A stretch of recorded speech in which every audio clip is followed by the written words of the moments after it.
ಪಗಳ ಬೀಸಣಿಗೆ ಬೀಸೋ ಮಾಯಾವಿ ನೀನು. ನಿನ್ನುಸಿರ ಧ್ಯಾನಿಸುವ ತೀರ ಸಾಮಾನ್ಯ ನಾನು.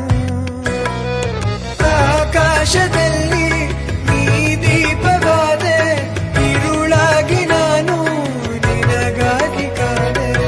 ಈ ಮೌನಕ್ಕೀಗ ಮಾಧುರ್ಯವಾದೆ, ಹೊರತಾಗಿ ನಿನ್ನ ನಾ ಖಾಲಿಯಾದೆ.